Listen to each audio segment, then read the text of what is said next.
Donc, je ne sais pas si cette semaine, vous avez observé plus les traductions publicitaires qui vous entourent, soit à la télé, soit celles qu'on voit dans les journaux, celles qu'on croise sur le bord de la route. Est-ce que vous avez porté une attention un petit peu plus particulière à ça entre-temps, entre les deux formations?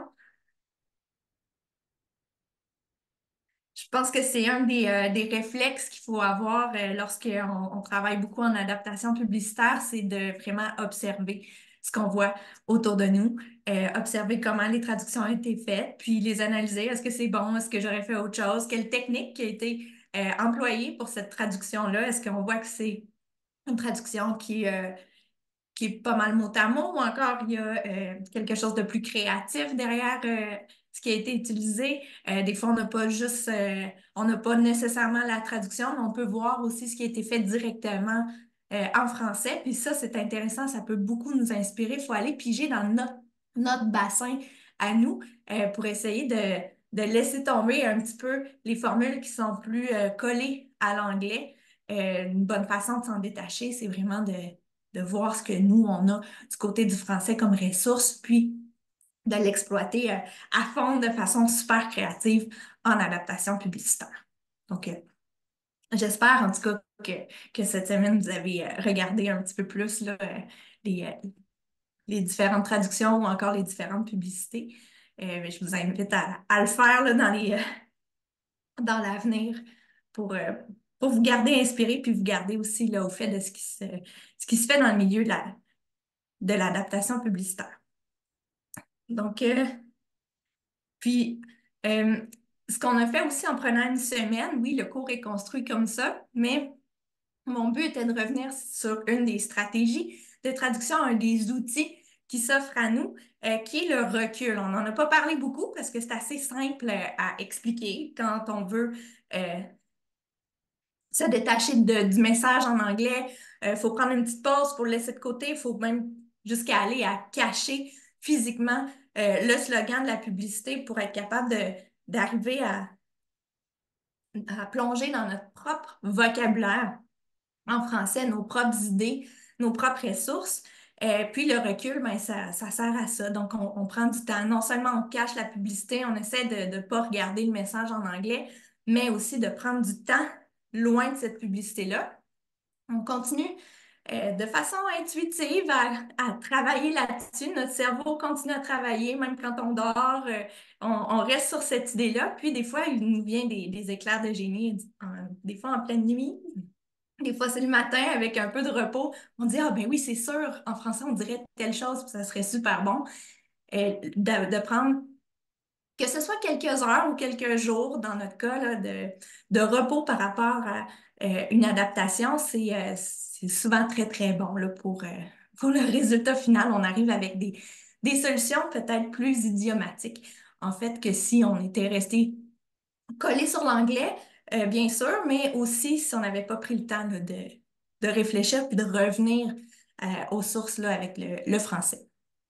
Donc, je fais référence à l'exercice qu'on avait fait sur Branch Manager, puis on va y revenir aujourd'hui, là. Peut-être que si vous avez eu des bonnes idées cette semaine pour la traduction de cette publicité-là, on va pouvoir les mettre à profit cette semaine.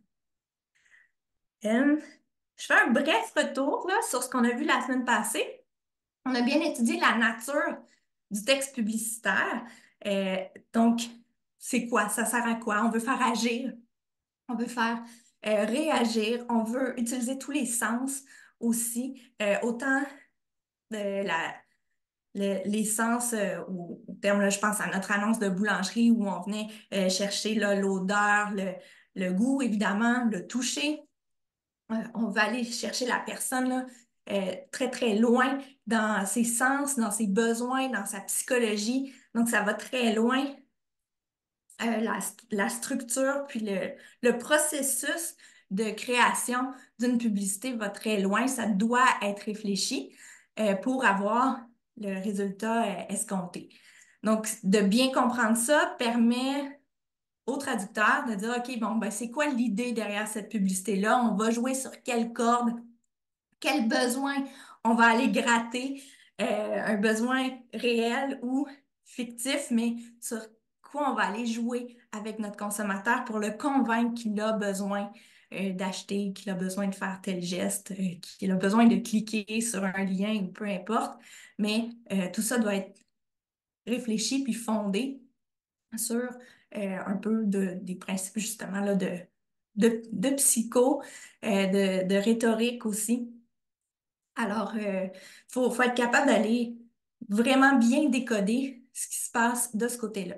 Ensuite, mais une fois qu'on a un produit, par exemple, en anglais, bon, on a été capable de décoder les besoins, un peu l'argumentatif derrière la publicité, mais il faut observer les images, hein. On a dit les images et puis le texte, évidemment. Mais qu'est-ce que on vient créer comme effet avec la mise en page, avec les différentes couleurs, avec la forme du texte? Donc, c'est tout un travail d'analyse, bref, qui doit se faire avant qu'on se lance dans une traduction, dans une adaptation publicitaire. En tant que traducteur, il faut absolument comprendre tout ça de notre publicité source avant de faire l'adaptation. Donc ça, c'est dans la nature et la forme du texte publicitaire. Ensuite, on a parlé de deux grandes approches. L'approche qui est fidélité, qui convient à certains sujets. Donc, on a parlé des grandes marques, des marques qui ont déjà une notoriété là, très, très bien établie.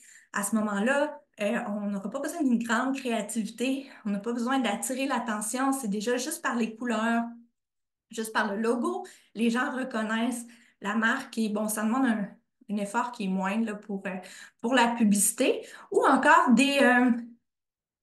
on a parlé des textes qui sont plutôt bon, pseudo-scientifiques là, qui amènent des arguments.